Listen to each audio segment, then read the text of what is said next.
will be as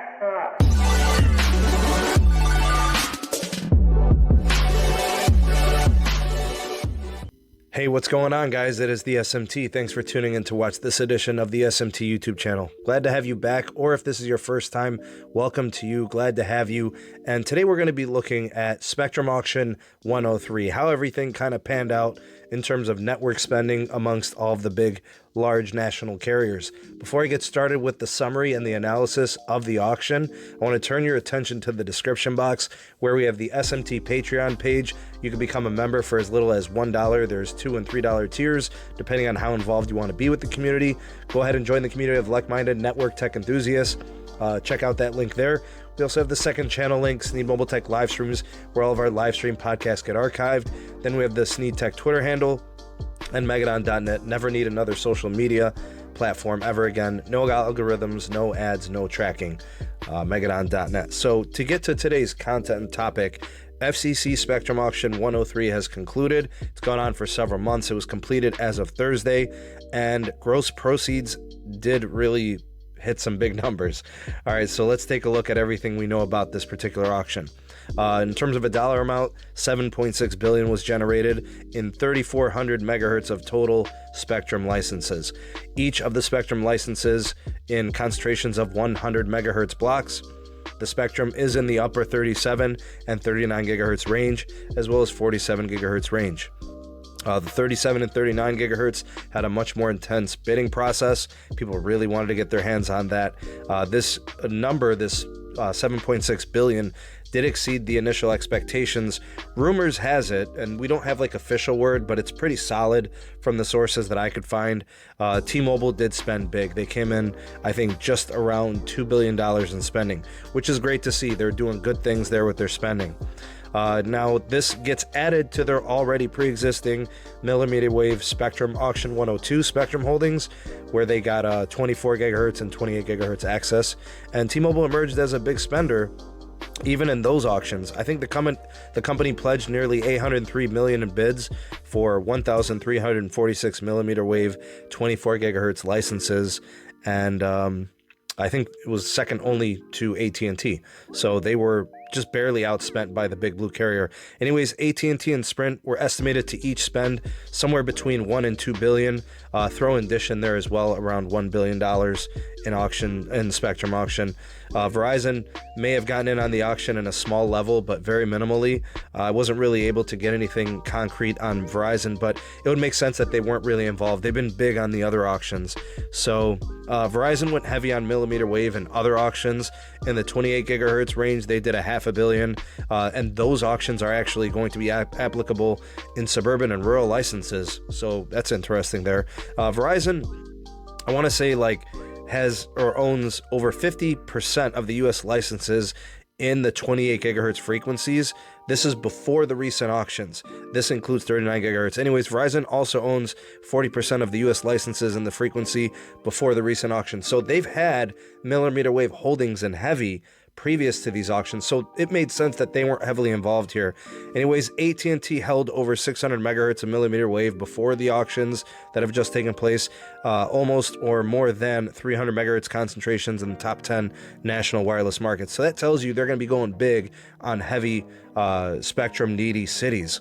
24 gigahertz and 39 gigahertz, they spent $1 billion. AT&T also agreed to pay over $982 million for 831 licenses for the 24 gigahertz in the last Spectrum auction. So in most cases, and I think for what the carriers are going to do with these Spectrum holdings, it's going to be about mobility and also fixed connectivity. T-Mobile is going to be looking to really bolster their T-Vision, and I think also their home broadband. These Spectrum holdings should help in terms of the licenses. Verizon's standard-based fixed 5G will utilize this type of spectrum. Also, their healthcare, the Walmart contract, the Amazon contract, what they could do with Fios now expands with fiber and business, and of course, AT&T Enterprise. That's where all of this falls into place. Now, next up for auctions, we've got CBRS in the summer. That's band 48. There'll be 70 megahertz in licenses. Each license is going to be in 10 megahertz chunks. It is going to be low power, low concentration, pretty much small cell, micro cell application, not base station usage, very low power. It'll be used for LT initially and then converted into 5G some point, probably next well, I guess in a couple of quarters. So look forward to that. And then the big one, which is C-band, band 43, that'll be at the end of this year. Verizon will definitely want to go in big on C-band because of the mid-band nature. I think the first 100 megahertz available in deployment by the end of 2021, because it's got to get decommissioned from satellite TV. AT&T expected to also go big in C-band. Consider T-Mobile mostly out there. I don't expect them to do much, especially not in the first 100 megahertz. That will probably mostly be Verizon, I think. Anyways, that's kind of what happened with these Spectrum auction announcements. A lot is being made of T-Mobile spending big, and in actuality, and I'm not trying to poo-poo on T-Mobile, I'm glad they're doing this. They're following the market trend, and don't listen to what carriers say. Listen to what they do. T-Mobile says things about millimeter wave all the time. The truth of the matter is, they will never be able to truly bolster any type of major network enhancements without millimeter wave. When it comes to the applications of what you could do with the throughput, it's just undeniable. They can't do T-Vision and home broadband and all of that without huge deployment in mid-band. And then think about the healthcare contracts and the military contracts that Verizon and AT&T have. If T-Mobile wants to have any chance in those markets with business applications, they've got to do this, and that's why they went big now. Verizon and AT&T already have. So while T-Mobile is continuing to play catch-up, I'm just glad they're making the moves, so I'm happy to see that. But like I said, don't listen to what carriers say. Always look at what carriers do.